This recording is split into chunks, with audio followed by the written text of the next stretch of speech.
Halli Casser-Jayne Show. Let's talk. And I am Halli Casser-Jayne.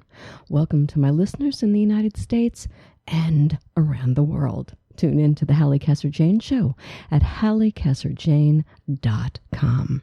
Today on the show, a frank conversation with an icon of the women's movement, visionary leader Gloria Feldt.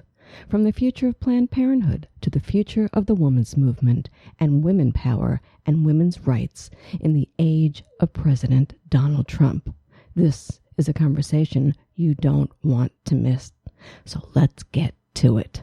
Gloria Feldt's journey from teen mom and high school dropout from rural Texas to president and CEO of the world's largest reproductive health and advocacy organization, Planned Parenthood Federation of America, to visionary leader for women's equality is the stuff American dreams are made of. A woman who inspires both women and men. Among Feldt's other honors, she was named by Vanity Fair as one of America's top 200 women leaders, legends, and trailblazers. Glamour's Woman of the Year, a She Knows Media Inspiring Woman, and a Women's eNews 21 Leaders for the 21st Century. The author of 4 books, including New York Times bestseller Send Yourself Roses, written with Kathleen Turner, Feldt teaches women power and leadership at Arizona State University. Widely quoted and published in the New York Times, Washington Post, USA Today, Politico, The Daily Beast, Forbes, and more, Ms. Feldt has appeared extensively on CNN, MSNBC, The Today Show, Good Morning America, and The Daily Show. She's the co-founder of Take the Lead, a women's leadership organization which both teaches and inspires women to move forward in their careers into leadership roles. Let's talk. So, Gloria, it's so nice to have you back on the show. It's been too long, my friend. Way too long. It is fabulous to be back here with you. And we're still going strong, both of us. So, listen, I invited you on the show for many reasons. Always nice to catch up. But the bottom line for me is this, and I'm going to be very straightforward through this interview, so don't shoot me. I've never known you not to be very straightforward. That's a good thing. Well, I won't be today. So listen, darling, Houston, women have a problem.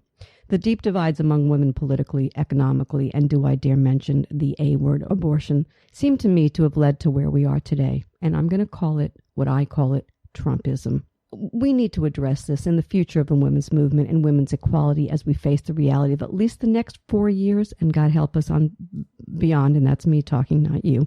So what I'd like to do over the next hour is that together we point out the problems, look at how we got here, and talk about really what kind of fixes can be made that perhaps will foment a better road ahead for sisterhood. And I'm going to say sisterhood that will ensure that our power and our more women-friendly America comes into a better picture. But you might see things not quite as I do. I have a feeling that you are going to be much more positive than I am. Are you concerned with the future of women's rights here in America as I am? I'm concerned for the future of America. That's my girl. And I will be very straightforward about that. I think what we have seen is, and this is very important, and this is not a partisan statement, and I think it is a statement that I want to say, whatever side of the aisle anyone listening might be on, and whoever they might have voted for, they all have a responsibility to fix this. And that is that what we have seen is that in spite of all the gains that have been made in the last several decades, that there are terrible, destructive, misogynist, and racist strains in our culture that remain. And I do believe that racism and sexism are joined at the head, and homophobia and all of these things, they are joined at the head, and they're all rooted in fear. They're rooted in fear of change.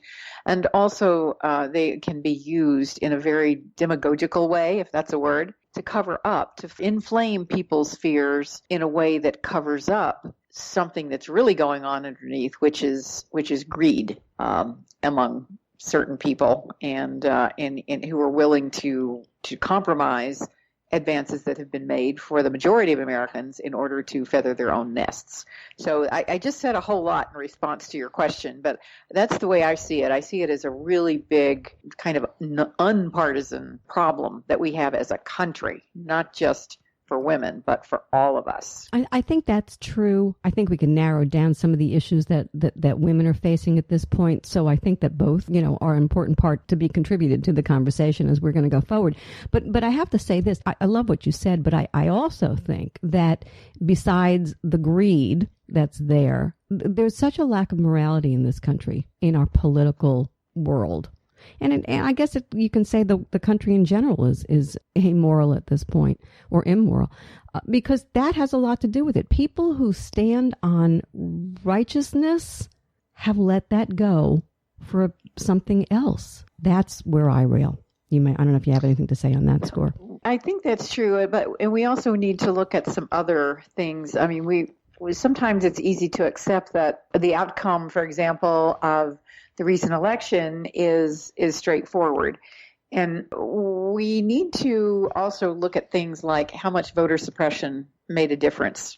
We know that some populations, particularly populations of color, there was a lot of voter suppression going on. We need to look at the fact that the whole country is getting a lesson in civics 101 that unfortunately they did not learn in high school, and they may not have seen Hamilton, and they probably didn't have to take in college. The whole country is getting a lesson in how things actually happen in government, and that could be a good thing. But meanwhile, we suffer the consequences of people either just being too lackadaisical to vote, or too, self-righteous to vote for somebody who they think wasn't perfect, and or were not able to vote because they were thrown off the rolls for some reason. I think that's a good point.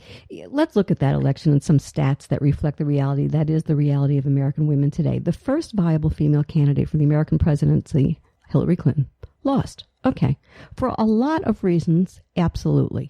But we can't ignore the reality that even though women voted overwhelmingly to elect Clinton, according to Edison National Election Poll, and I went through a whole lot of polls, so these numbers are pretty good, it was white women who helped hand Trump the presidency. Overall, 54% of women voted for Clinton, but a whopping 42% of women voted for Trump. What's the great divide here? Where you live, how you were educated, your economic status, your points of views on a woman's right to choose or not? What? I don't know that I can completely unpack that, Halli, but I do think that there is the part that troubles me the most is the apparent phenomenon of white women.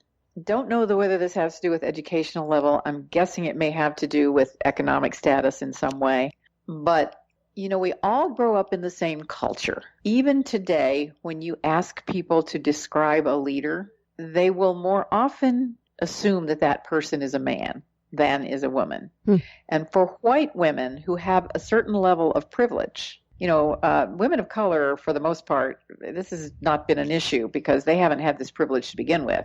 They've always been in the workplace. They've always had to, be part of the family economy. They've never been safe, and they've always known that. But I do believe there is a strain of either complicitness or being co-opted. And I don't know which it is, and maybe some of both, among certain elements of white women who still believe, whether it's conscious or unconscious. And remember that unconscious bias, implicit bias in our culture does more damage than straightforward, I don't like you bias.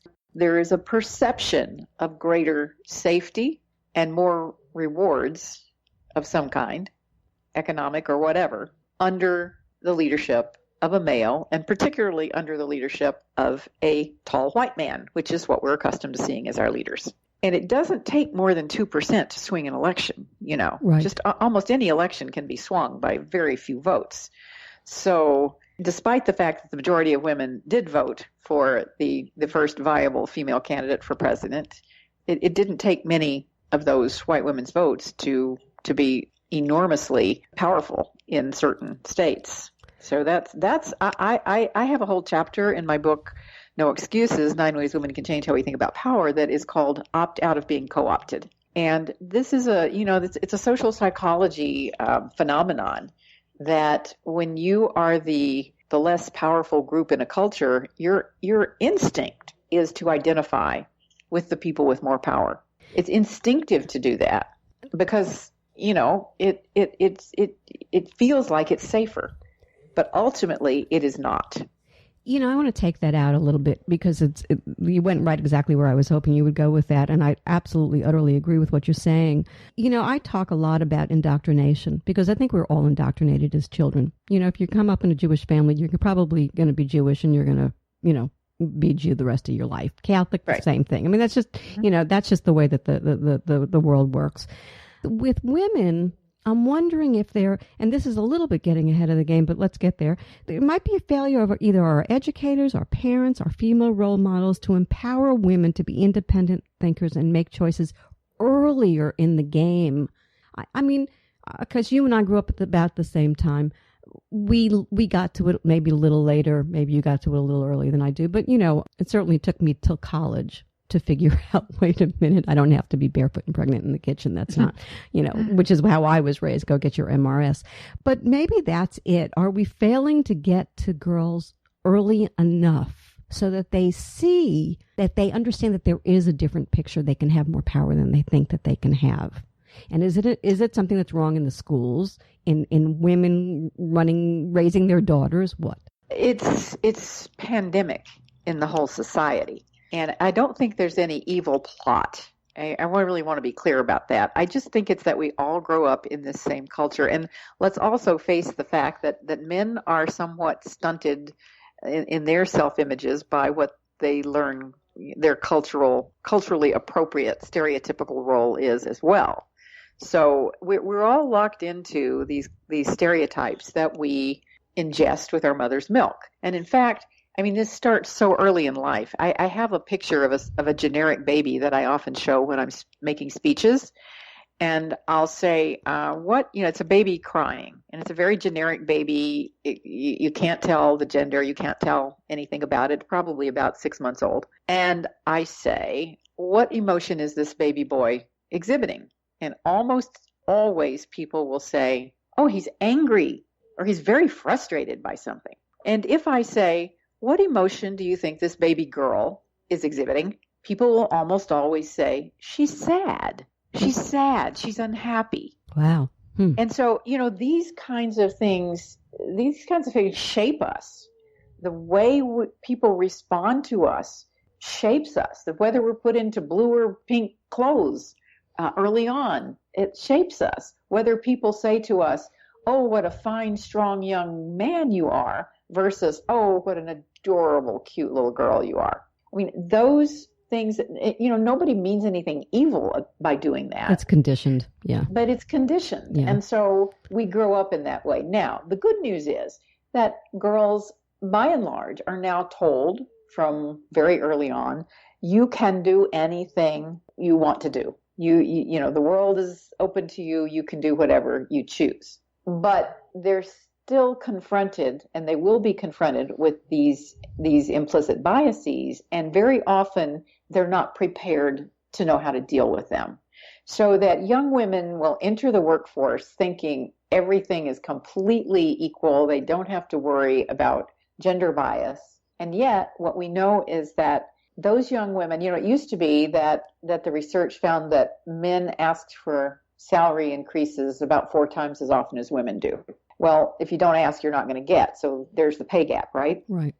But some of the later, more current research is finding that younger women do ask as often as younger men do for increases in their compensation. But those young women are 25% less likely to get an affirmative response. Because it's gender inappropriate behavior.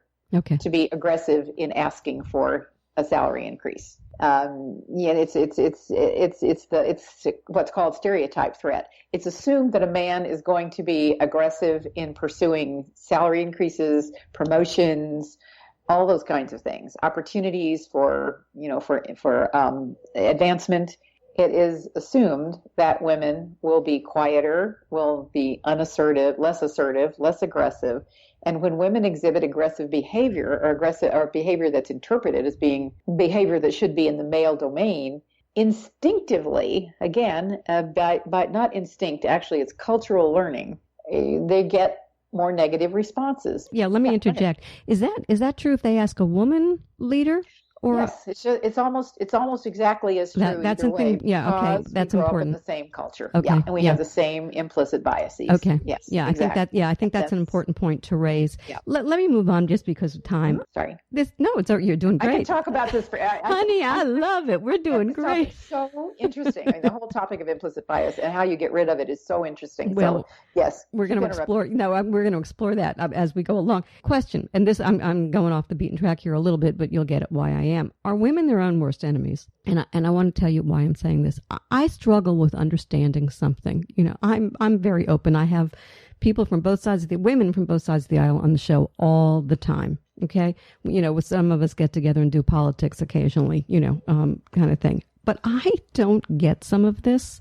I just really, really don't. I struggle with understanding how women, particularly women in politics on the right, don't appear to understand some of this and continually work against what's best for women in the long run. I'm not going to name names. You know them. I know them. Anybody who's listening knows who they are. But it upsets me and it makes me wonder. I don't understand even how those same women could endorse somebody like Trump, a known womanizer and worse. And I wonder what these women are thinking. We have to look at that because we are all women, and you get it. I have to mind bend sometimes to understand some of the answers I get to some of my questions. I'm curious what you think. I have two reactions, if I may. Sure. Give you two reactions, and they are not antithetical. The first thing I want to say is that I often hear that phrase, oh, women are their worst enemy. Well, the truth is women are also our best friends. And there almost isn't a woman that I've ever talked to who cannot cite an instance of when a woman helped her to advance or when another woman mentored her or helped her in some way. So I think we're awfully hard on ourselves, frankly. And I think that is a phenomenon of any oppressed group, that you're just harder on yourselves because the culture is telling you you're bad and you value yourselves less. But the fact is that men still pick on women more than women pick on women and so forth. So I mean, that's statistically you can go and find that. And so I do think we're extra hard on ourselves, and that we can almost always cite as many examples at least of women who've helped us as of women who haven't helped us. So no, I don't think we're our worst enemy at all. The second part of your question, how do you understand it, or what do you do about the women? My knee-jerk reaction to that was to try to answer the question straight on. And then I had a second thought, which is, let's not worry about them because there still are more of us. What we need to do is activate us. What we need to do is pour starch into our backbones. What we need to do, I think the phenomenon of the pink hats was young women saying, you're going to make fun of me, you're going to objectify my body, well, take this. I'm going to make this a badge of honor. And I think that we can build on that. I think that the positive out of what's going on right now is that there is a huge recognition of things that people had thought were simply not problems anymore. But I have to say this, though, because they are in power, they are dangerous. And I don't know how you stop them or correct them or nudge them into seeing something a little bit different. And there may not be an answer to that right this second between you and myself, but I think that is something that needs to be put on the table. When they have the power, that scares me. And they haven't had it for a while. And here we are. Right? They didn't just get it. They got it all. They got it all. You're absolutely correct about that. And it's going to be a very difficult few years. And at the same time, this is why it's such a lesson in how democracy works. Right. A hard lesson. Yeah. We better learn that lesson. And as John Adams famously said, eternal vigilance is the price of liberty. Absolutely. I want to talk about the women's movement. You might disagree. Here I go. Here Halli goes again. So have at it with me. You're not. I'm going to be bad now. Baby boomers who fought so hard for rights denied our mothers and grandparents seem to, and this is my opinion, I think we failed our daughters and our grandchildren who appear to have taken for granted the gains of the women's movement over the last, 50 years, really. They appear to stop fighting. And we're going to talk about, the marches and all, but I'm worried. I'm very worried. Well, we should be worried. We need to be worried. And it is frustrating because in one sense, as they say, those who do not learn the lessons of history are doomed to repeat them. In another sense, it's almost impossible to translate an experience that one person has had into another person's experience. It's very, very difficult. And unfortunately, every generation has to learn again these same lessons, and every generation has to then speak in its own tongues. So the bright spot for me is that often younger women are speaking maybe in a different tongue than I might have spoken in to talk about how what I believed about the women's movement and what I would have to say about women's rights. But they're still speaking it. And I may be, I'm super lucky in that I often get sought out by the young women who are very concerned and are very engaged. And so I have the opportunity often to interact with young women who are very passionate about all of these same issues. But the thing I observe that they haven't learned is the importance of staying proactive. And so while they're able to jump into the resistance mode, what I'm seeing that's missing right now is a recognition that, no, actually, this is exactly the time when we need to be more proactive, when we need to be putting a positive agenda forward that will energize people and pull people into concerted action that's something other than marching and going to town halls. Those marching and going to town halls, those are two very important things to do. But at the same time, what's our strategy? What's our agenda? What are we out there? What's our message? That's where I want to see more proactivity, and that's the piece I worry about. The thing about it is they should have been proactive before they had to get to the resistance and thinking about being proactive. I wish that it had happened earlier. Something I'm going to raise, and you will probably disagree with me on this, but I do think it's an important point.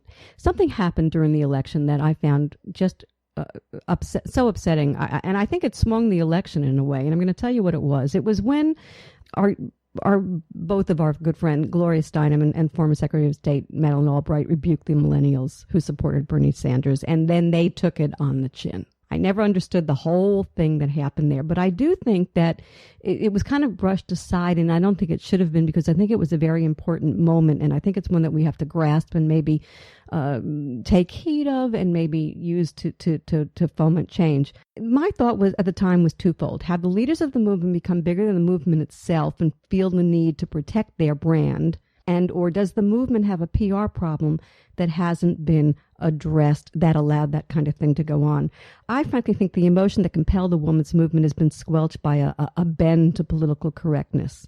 All right. That's something I haven't heard anybody else talk about. Mm-hmm. Imagine if both Steinem and Albright and whoever else got caught up in that mess had stood their ground, because Hillary at that point also, I think, made a grave mistake, which is she made the choice to say, I'm running as Hillary Clinton, not as a woman, threw that kind of, away, because she didn't want to be in the crosshairs of white males hell-bent on taking back control of a world they think has slighted them, that a woman, in the power position she would then gain would have. I wish that she'd sit up there and said, "Hi, I'm women, hear me roar, honey." And yeah, it does make a difference if estrogen is in the White House. So taking all that, have fun unpacking that. I agree with you.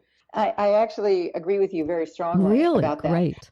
It is never wise to start answering those kinds of charges. It is never wise to do that. I will say, though, that I think we need to give Hillary Clinton some credit for the fact that she did do exactly what you said she did in her first run for president. But by the second time she was running, she was much more open and assertive about embracing the historical value of being the first woman president. And so she embraced the femininity and the feminism of her being the second time she was running, I believe. And so I think we should give her some credit for that. She did how shall we put it? What's the word? She evolved on that. She evolved on that question. But I do agree with you completely that it is never wise to answer the charges that are coming at you, especially when they are completely invalid, completely inappropriate. And I think Hillary spent way too much time answering Bernie's questions, answering Trump's questions, answering the questions of the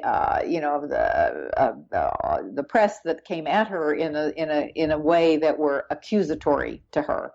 And she, in her very straightforward, to her credit, her very straightforward way, her, I think, honest way, she kept trying to give people the answers to the questions.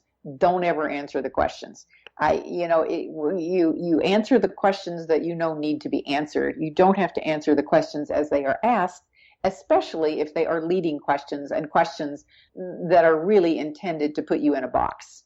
I want to get back to the accusations against Gloria and Madeline and everybody when they did stand up and say, now, wait a minute. Because I think that is part of what we were talking about earlier, this thing that's embedded in our culture that comes out in such odd, provocative, and really ways that do not help anybody. That you can't stand up and say, I am a woman, and there's a reason, and there's nothing wrong with that. And a woman has as much as a right to say, I'm a woman who's running for president, as a man says, I'm a man to run for president. I think that the way that it was handled, I think, was detrimental, not only to Hillary's candidacy, but also to the women's movement. I don't have to stay on that and belabor it, but I do want to make that point a second time, because to me that did change the trajectory of that election. I think that was a big defining moment. Yes, I would agree. And, if you look back at the moment when Obama ascended to becoming the more popular candidate than Hillary in 2008, you can pretty well track it to the moment where race could have become that same kind of an issue. Mm-hmm. And instead of answering with a defensive answer to the question, he gave the country a lesson in race and racism. Right. He owned it. He took it. He used the energy to show himself as a leader. And a leader fundamentally has to define a vision and to define the terms of the debate. And that is what I would have liked to have seen Hillary Clinton do more. Right. More effectively. Couldn't agree more. Here's something one of my friends on Facebook recently posted on my thread. She's a well-known feminist, but I'm not going to use her name because she didn't tell me I could. She just posted it. She said, look at the cabinet and polls around Trump. Several voted against the Violence Against Women's Act and the Ledbetter Act, and Pence is committed to axing Roe v. Wade, as is Sessions, and is now one wife beater. Well, that didn't turn out to be true. Is awaiting confirmation. Well, thank God that didn't work well for him. So all white, old males, except for Achille DeVos and Mitch McConnell's right-wing wife, Chow, could not make this up. It feels to me like we're back in the 50s, Gloria. We are back in the 50s. We are back in the 50s, and thank you for saying that. And I just encourage you to continue using your platform to make people aware of that, because I think it's just going to be hard for many people to even believe. There are many people who will be, oh well, maybe it'll all be okay. You never really go back. Well, Martin Luther King always said the moral arc of the universe is long, but it bends toward justice. I agree with that, but the question is, how long? How long do we have to wait for justice? Right. Let us use this moment to organize, to prepare ourselves, and to remember that in politics, every defeat sows the seeds of the next victory, if you use it well. So that's really incumbent on us. It's incumbent on us to, you have the opportunity to use your platform to keep people aware of what's going on. For me, my mission in life is to make sure that ever increasing numbers of women are in the top leadership positions across every single sector, because while not every woman is going to agree with me politically, that's for sure, it still is demonstrably true that women in leadership are more likely to make more decisions that are about getting the work of the country done than simply how do they line their own pockets. Point well made. You are listening to the Halli Casser-Jayne Show. My guest today is an icon of the women's movement, visionary leader Gloria Feldt, co-founder of Take the Lead, a women's leadership organization which both teaches and inspires women to move forward in their careers into leadership roles. Tune in to the Halli Casser-Jayne Show at hallicasserjayne.com. com. A message from the American Podcast Council. Hey, everybody, gather around the piano. All right, that sounds fun. Hey, what you listening to? Podcasts. How can I listen to podcasts? Here, let me show you real fast. It's easier than baking a cake. Well, I should hope so. Hey, you know there's nothing on earth like a genuine, bona fide, electrified 3-part podcast? Yeah. That's right. And it seems today, in our troubled world, most people don't know what a podcast is. No. It's true, but you know. Got one in your ear right now. Sure do. So please, help me out. Show your friends and neighbors how to cast a pod. Okay. Then tell the world about your favorite show using hashtag tripod. That's TRYPOD with a capital T and that rhymes with P, and you know what that stands for. Podcast. Hashtag tripod. That's TRY pod. And we are back, and you were listening to the Halli Casser-Jayne Show. My guest today, icon of the women's movement, Gloria Feldt. Are you aware that then President-elect Donald Trump's transition team had asked the State Department to list its workers who focus on gender equality and ending violence against women? I know you're aware that the Republican-controlled House is obsessed with destroying Planned Parenthood. So I want to talk to you about Planned Parenthood. As a former president and CEO of Planned Parenthood, how about you share with my listeners what Planned Parenthood is truly about, and what Planned Parenthood does and doesn't do, and why it is critical to women's lives in an economical way, if nothing else. Talk to me. It's very simply for me, and I have been saying this since very early on in my tenure. I had a 30-year career with Planned Parenthood, working at the affiliate level and in local areas in West Texas and in Arizona, long before I became the national president. And I always have seen these issues as being fundamental human and civil rights issues. I do think that the movement itself has not helped itself by narrowing it all to health, because this is way more than about health. It's about whether a woman is ever going to have an equal place at life's table. Certainly, when I was a young woman at age 20 with 3 children, and the birth control pill entered my life, it let me know that there was a reliable way for me to make better choices for myself about whether and when I would be having children. And that in turn allowed me to go to college, and that in turn allowed me to have a career. So, it's really about whether women will have an equal place at the table of life, at the table of leadership, in any sphere. To me, that's what it's all about. And the organization Planned Parenthood, of course, primarily provides basic women's health care and contraception to help prevent unintended pregnancy. I have to stamp that, stamp, louder, more people listen and understand what this is about, because I think that the economic argument about this is something that just has gotten swept under the table, because the louder voices are those who come from the other side, the right to life. I mean, they've got the whole Christian right behind them. They got all the men behind them. It's like coming at us, at full force, and we've got to stop it. And I want to take it, therefore, at the core of the nation's distress, in my opinion, is Roe v. Wade. That's it. I wonder what our politics would be like, Gloria, if we didn't have that issue at the core of everything.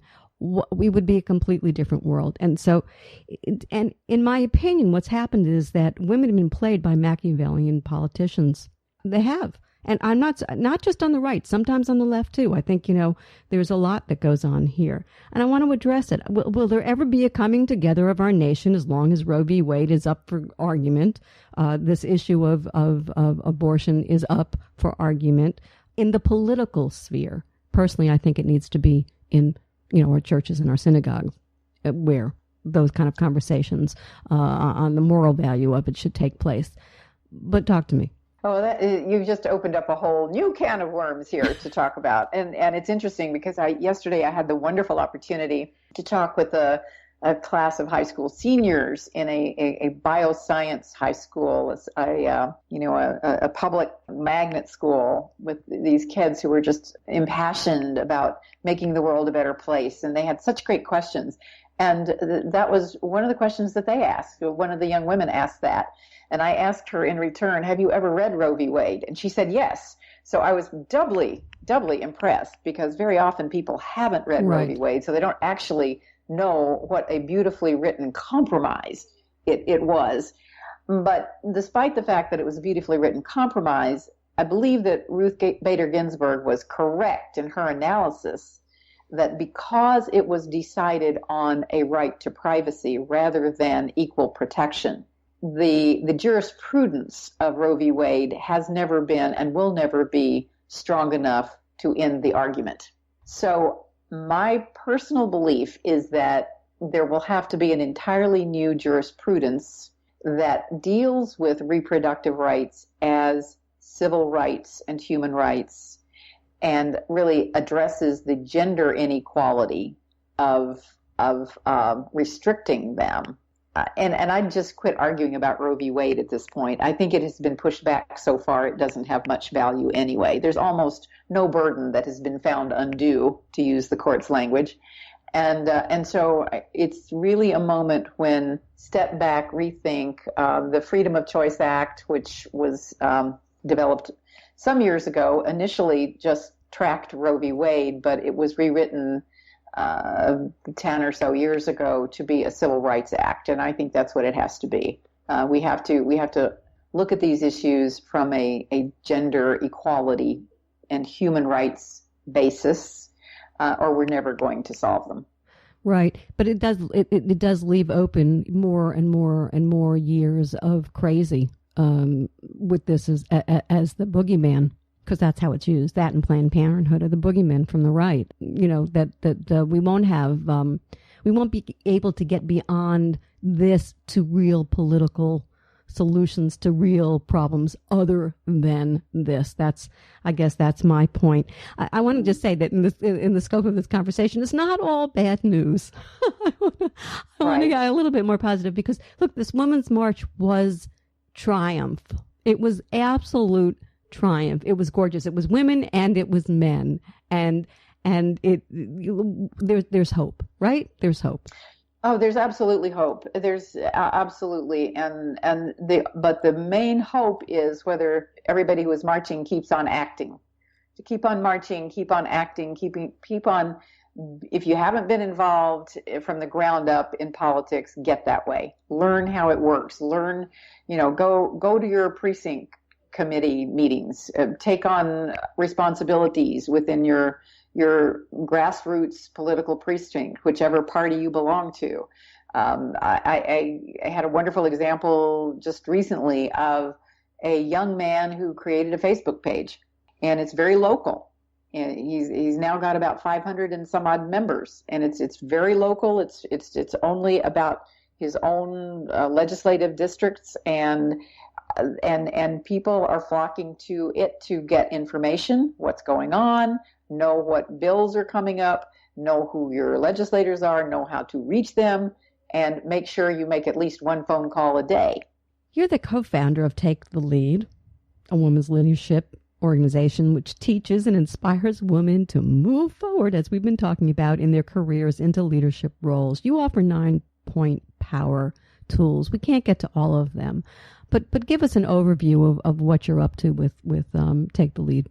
Well, as you say, we do training, mentoring, role modeling, and thought leadership. We think it's time to change the narrative in our own heads from focus on the problem to a focus on the solutions, because there are plenty of solutions, and most of those solutions are within ourselves.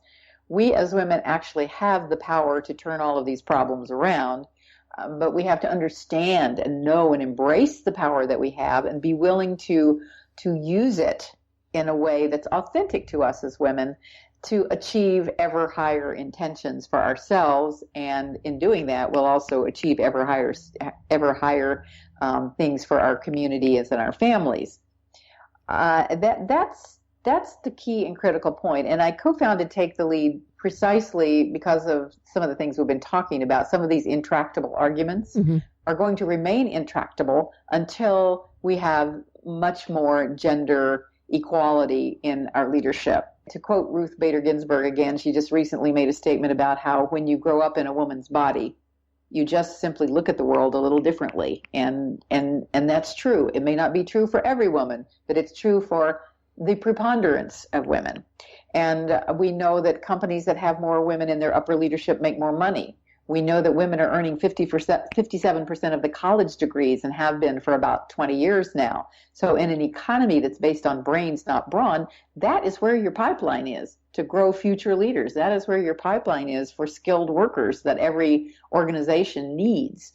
So we have this tremendous amount of power. We buy most of the consumer goods and products.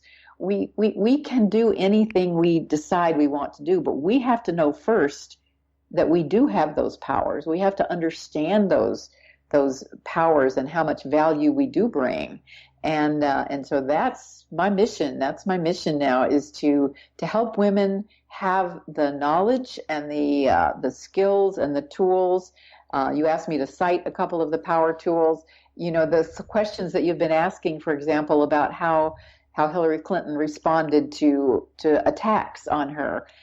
That would be under power tool number 2, which is define your own terms first before someone else defines you. Don't let somebody else define who you are. You will be branded. You will be defined. Do not answer the question as asked. Answer the question you want to answer when it comes to do with who you are and how you want the world to see you and what your belief system is. So that's the kind of thing that we work on. And we work on having the courage to what I call wear the shirt of your convictions. What are your deepest held values? What are the things that you hold so profoundly that you'll walk away from a job or a position or a marriage or whatever if you have to violate those values? When you know that about yourself, you are so much stronger and so much better able to stand up to any kind of discrimination or attacks. You just won't let it happen. Furthermore, people follow people who have a point of view. So you're not doing yourself a service if you want to be a leader and you're not letting people know what you really believe in your deepest heart. So those are 2 examples. I love that. Do we have to redefine the idea of power itself in order for women to take on powerful roles? Is power, I think, scares a lot of women. Power does scare. It does. You're right. It does scare a lot of women, and I believe that we benefit ourselves. And one of the exercises that I always do when I'm doing a training session is to redefine power and literally change the paradigm. The narrative of history has been the narrative of wars and fighting and not having enough resources and feeling like their world is a finite pie and I have to fight for my little slice. Well, the truth is that there really isn't a finite pie. I mean, there's no finite pie of innovation. There's no finite pie of intelligence. There's no finite pie of creativity or love or the things in life that really make our lives worth living. And women are good at baking more pies. And so I always say the more there is, the more there is. And if I help you and you help me, we all have more pie.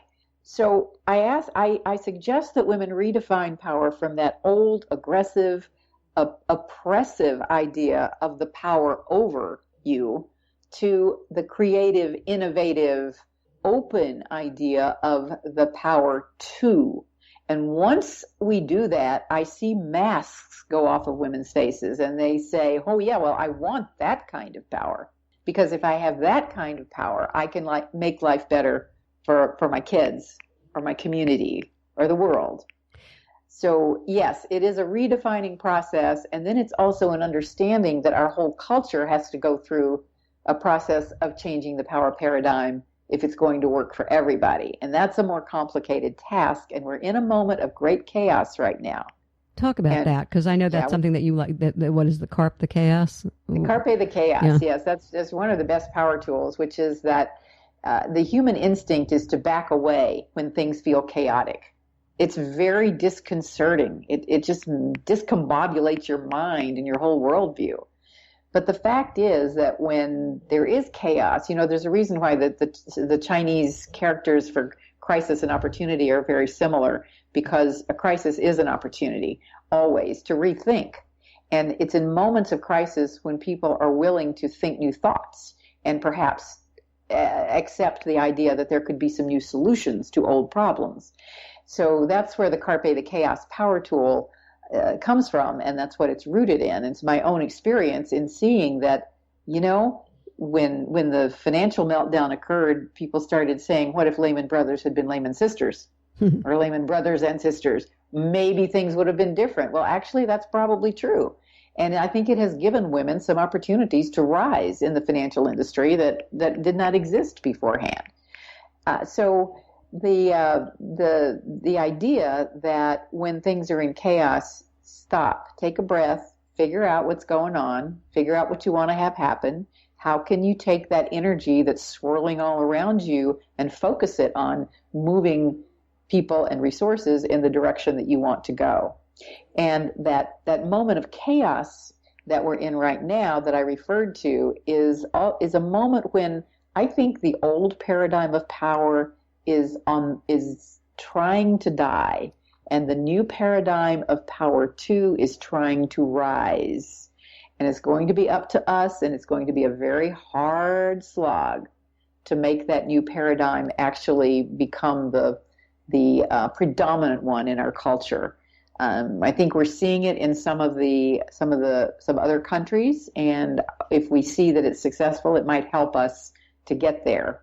But I think that's our task, and it's a hard one. It's a tough one. I'll tell you what, I was watching the president during his rather chaotic presser, and I'm sitting there and I'm watching it, and I'm trying to take it all in. And the reason I bring it up is about what you're saying, that if indeed this is a time of change, in a way, when you look at that particular leader, quote unquote, up there doing some of the crazy that he does, he right there is a role model of no, folks, there is a different, better way. And so I think in a way he was a godsend. That's looking at the glass half. That's a good. I think that's a good perspective, both from the fact that I think it's true and accurate, but also because you kind of have to take what you've got and make of it what you can. Right. And so let's take that and make of it what we can. We also see a leader who is very effective at creating chaos in order to try to get people discombobulated. Using chaos in a negative, using it in a negative way. Dynamics, you can keep that from happening to you. You would hope, but I'm not so sure. And the reason I say that is honestly, when you see the response to it from his fellow Republicans who are completely don't get it. They're all rolling their eyes and saying, you can see they're going along with it for the moment because back to that thing that it serves them, but they're not sure right now. You can see it's changing. They're going, what have we really gotten ourselves into?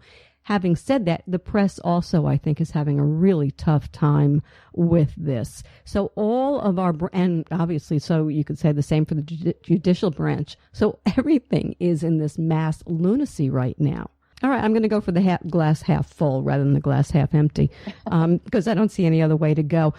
But I you shake it up, it's going to change one way or the other. It's going to change. So having said that, I do want to talk to you about another thing, and that is about men and power and about men in general. And you mentioned something I was reading that you wrote. We've seen a lot of discussion about men talking over women, men taking credit for women's ideas. I mean, this is the paradigm for the last, 20 years. As women did start to move into power, you saw men usurp, their brilliance and turn it into their use for themselves. How do we push back? How do we gain it back? How do we keep it? How do we hold it? How do we control it? That's such a great question. It's such a great question. And again, you're going to elicit from me what I call my tough love feminism. And it's tough love in the sense that, we could rail about the injustice of it all, but that doesn't solve the problem. And the only thing that really solves the problem is for us to be smarter. I think a good example is something that we saw. There was a great article in the Washington Post in the latter days of the Obama administration about the women in his immediate circle having discovered that, or having noticed that their ideas were not being given the same attention that the men's ideas were being given around the table. And so they started having a pre-meeting before the meeting. And they shared with each other what their ideas were, and they figured out ways that they could support one another. And they started repeating what each other was saying. And when they would get into the meetings, they would validate each other's comments verbally, and they would repeat what the other person said, so that after a while the men couldn't help but hear it.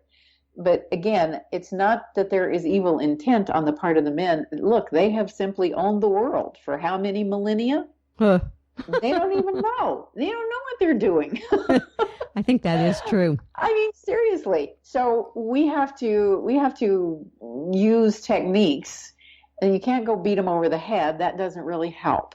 But we can use techniques that help support one another and amplify our respective voices as women.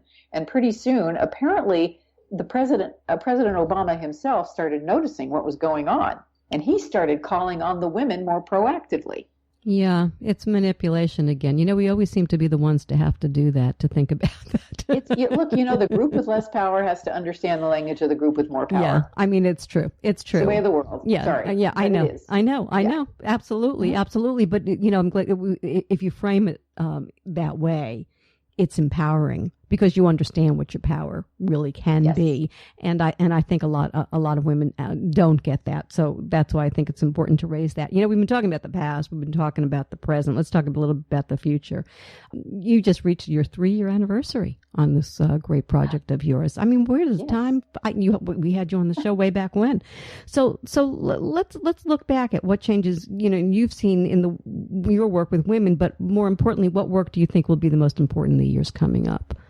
Without any question, the most important work in the years coming up is to continue the march toward parity in leadership, and doing it in a way that we don't lose the positive assets that we bring because of the socialization we've had as women. Women are still socialized, girls are still socialized more to think first about what other people think about them. The bad part of that is it puts the locus of power outside of us.